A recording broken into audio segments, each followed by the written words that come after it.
Don't mind that. It happens quite often, even to the best of us, even to the famous rappers we now know. Welcome, students, staff, community members, class of 2017, and Director Efrain. My name is Dayanne, And my name is Efrain. and this is our senior talk.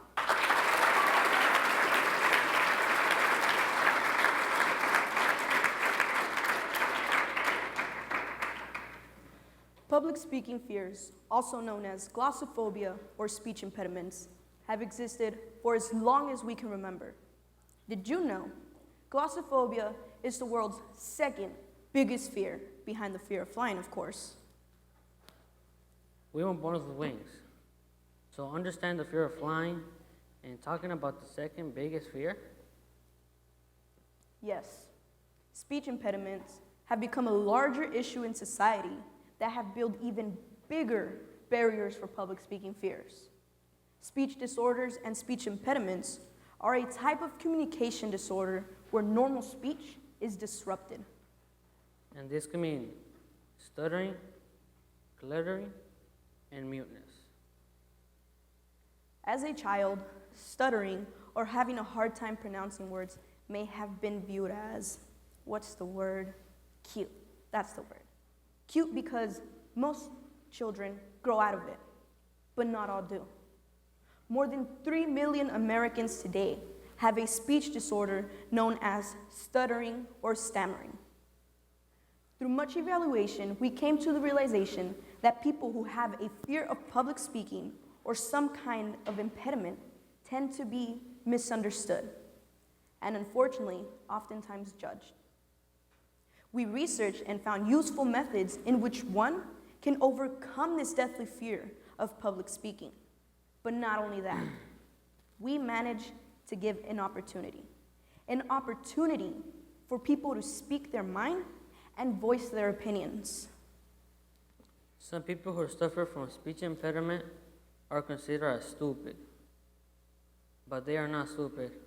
They are just smart as anybody else. They just have trouble expressing themselves. For example, Sandy from SpongeBob.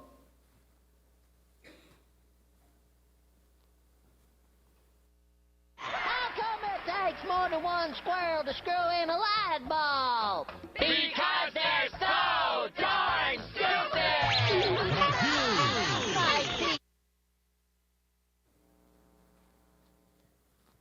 Did you know a person would much rather be dead than give a eulogy? A eulogy is a piece of writing or short speech given to praise someone who has just died. Dayanne, don't you think we need to teach them something cool? You know what? I think you're right. We found some methods to improve as a public speaker. Number 1, starting with the hook. You want to grab your audience's attention and ensure that they're trapped on you.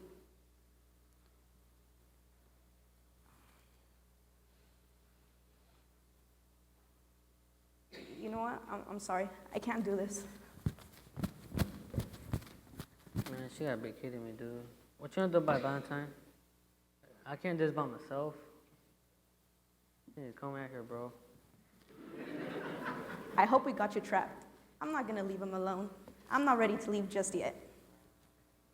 But number 2, staying structured and organized is the simplest thing you can do. Intro, middle, and end. Simple, right? Number 3, you want to practice as much as possible. Take every opportunity you get to practice, whether it's to yourself in a mirror, to your friends, classmates, teachers, dogs, cats, birds, even your friendly dinosaur. If you want to practice with him, you can. Number 4, pause. Make powerful pauses and keep a steady pace. And last but not least, number 5, you want to make yourself comfortable and likable. But most important, you want to keep a smile, just like the beast. Kind. Charming. Sweet. And when she opens the door, give her a dashing debonair smile. Come, come, show me the smile. Oh no.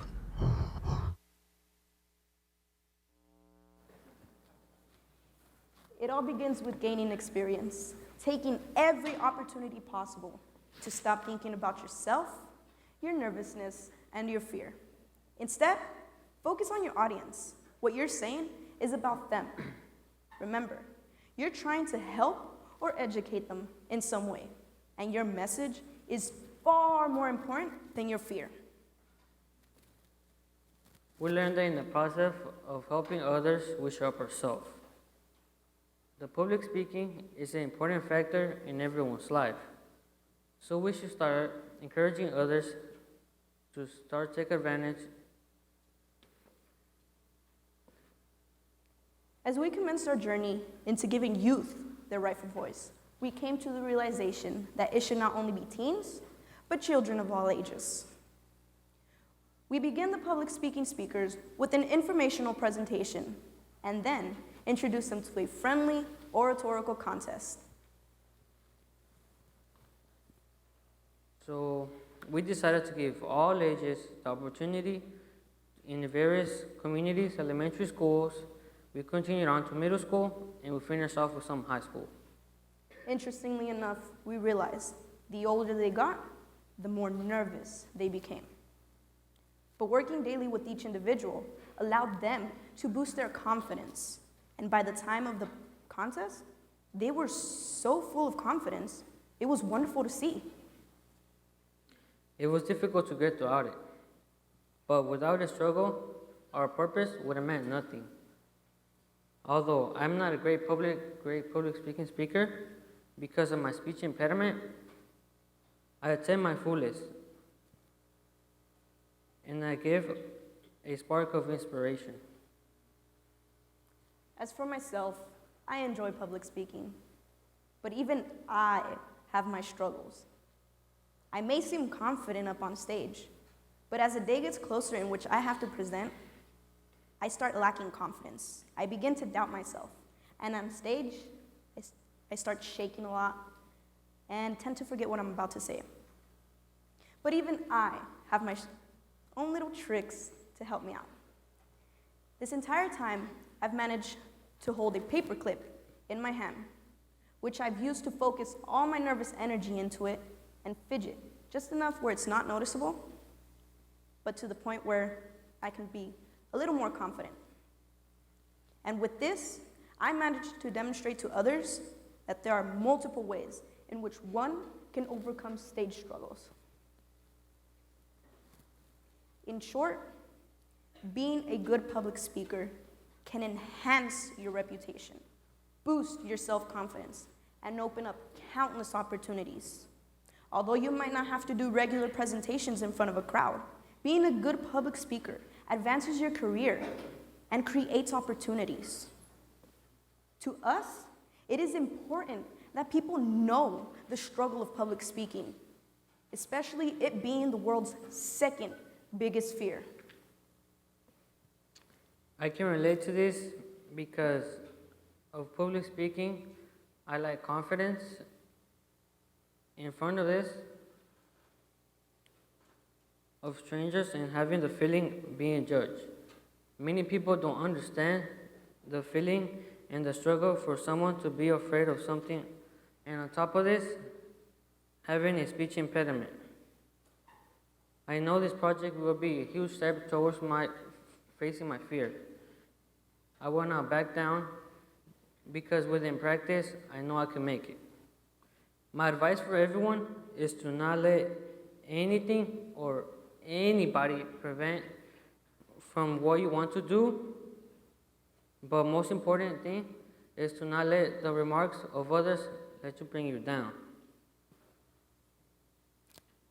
I realize that even a person with a speech impediment has the ability to create and not only to change themselves and others as well. I managed to learn from others as well as teach them.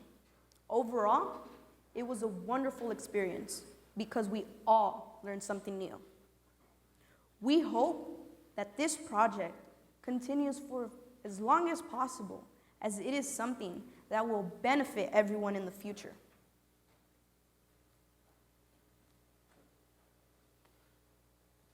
As Donald Reagan says, We can help someone, but everyone can help everybody.